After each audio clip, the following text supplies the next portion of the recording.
Why aren't more people excited about the Benelli TRK 502? When we first saw the bike at EICMA 2015, we were really excited. And look at it, in this X version, it's got Pakka off-road credentials. It's got a 1917 wheel setup with wired spoke wheels, dual sport tires. It's got long travel suspension and beefy front forks. It's also got plenty of ground clearance. And honestly, for the kit it offers, the price is pretty decent as well. So, what exactly is the problem?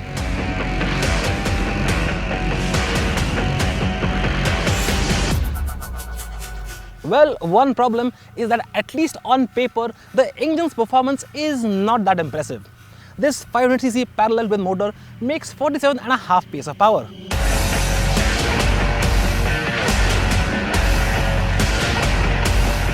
In comparison, the Ninja 400 makes 1.5 PS more from 100cc less. Well, on paper is one thing, but how does it perform in the real world and especially off the road? Well, the short answer is not all that great. Now, the bottom line here is that this engine barely has any bottom end torque. Now, let me get a bit technical here.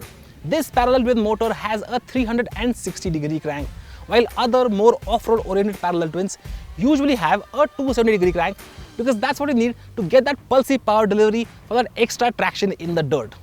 Now, Benelli has tried to address this to a certain extent by giving this bike a bigger rear sprocket compared to the normal road-going version. But that doesn't help all that much. So basically, you end up in first and second gear for most of your time off the road.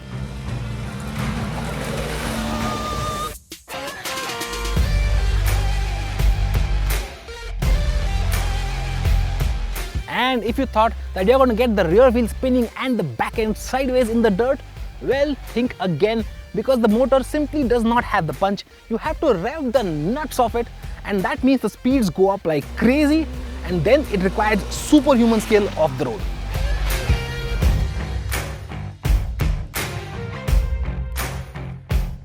The 502X's performance, while adequate, is far from exciting. With a fairly low power to weight ratio, acceleration figures are comparable to 300cc bikes such as the BMW G310 GS. Roll-on acceleration is slightly better though, so you don't need to work as hard if you want to overtake at speed.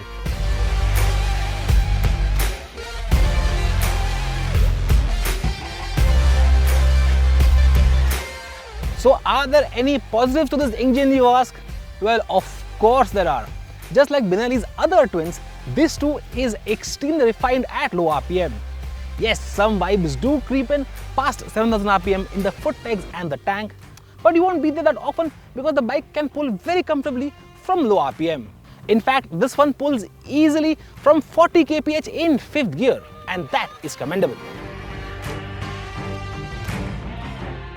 And even if you're at high revs for long periods of time, the vibes don't seem bothersome at all, because Benelli has used plenty of rubber on the foot pegs and handlebars, and the seat is well cushioned too.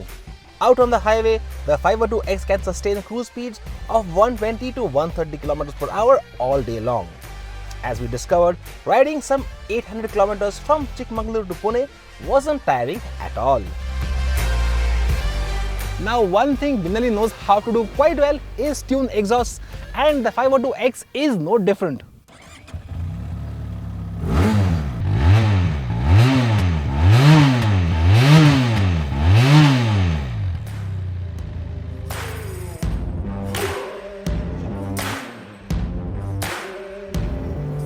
Now, one problem here is that people say this bike is very heavy, and they would be right. Now, Benelli India hasn't given us official weight figures, but from international websites, we have gathered that this thing weighs 235 kilos. To put that into perspective, the Suzuki V-Strom 650 XT weighs just 216. Heck, this is just a few kilos shy of the big daddy, the BMW R1250 GS.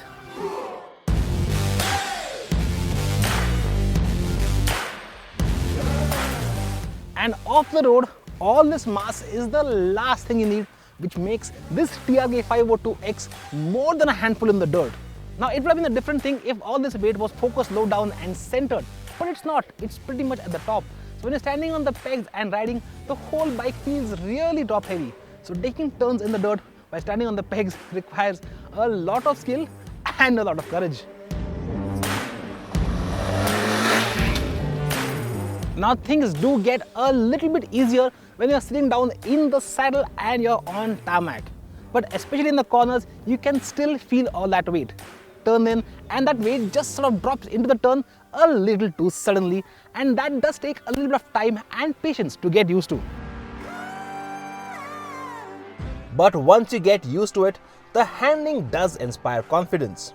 The 502X has a rather steep rake for an adventure tourer, which means turning isn't as cumbersome as you might imagine.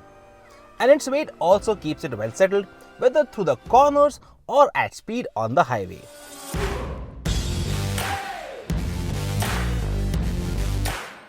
Braking is pretty good too, with the dual pedal rotors at the front able to haul this behemoth down from speed surprisingly quickly.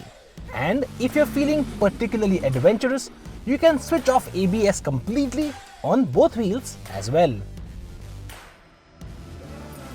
Now managing all this weight becomes especially more difficult because of the bike's tall seat height of 840 millimeters. Plus the seat itself is a little bit on the wider side, which means even with my height of 5'10", I'm basically just on tiptoes. And if you're someone shorter like Ishan here, who is 5'4",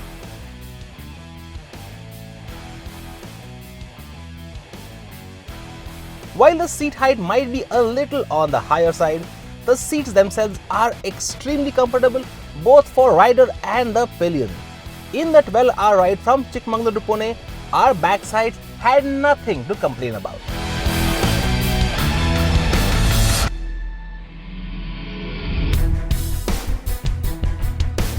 Now one saving grace for the TRK 502X is its suspension. While the front is not adjustable at all, the rear does have settings for preload and rebound. And of course, it's not as sophisticated as something that you find on the Triumph Tiger XCX, but then again, you're paying only 1/3 the price of a Tiger. And for that, it actually does a very good job on bad roads and even on no roads. Now, the front end does feel slightly skittish on very sharp rocks, and the rear does have a slight bounce if you're riding solo. But plonk a pillion at the back, and not only is the back seat very comfortable, the ride settles down immediately. So while the TRK 502X is not designed to really attack and bash trails, if you want a relaxed and relaxing ride on dirt roads with a pillion, I think it does a pretty good job. And speaking about more practical aspects, the TRK 502X is one of the best built Benellis we have seen in India. While the quality of plastics is acceptable and far from mind-blowing, the bike feels like it's been put together really solidly. And it looks rather good too, mimicking the Ducati Multistrada from the front and the Triumph Tiger from the back. So is the 502X doing enough to excite people? On the engine front, it is underpowered if you're in the mood for mucking around. On the weight front, it is quite difficult to manage, especially off the road. So while it's not an outright ADV, it does do great highway touring, and it can ride on bad roads all day long, even two up very comfortably. So maybe excite is the wrong word. Is it interesting and likable? We certainly think so. So while it might not appeal immediately here, it will appeal to a lot of folk up here, especially when you consider its fantastic pricing. So if you're going to be spending a majority of your time on the highway, why do you need the 502X? For 40,000 rupees less, you are getting alloy wheels, road spec tires, radial brakes, a sportier ride, but most importantly, a manageable seat height. Ladies and gentlemen, welcome to Power Drift and the TRK 502. Unstoppable.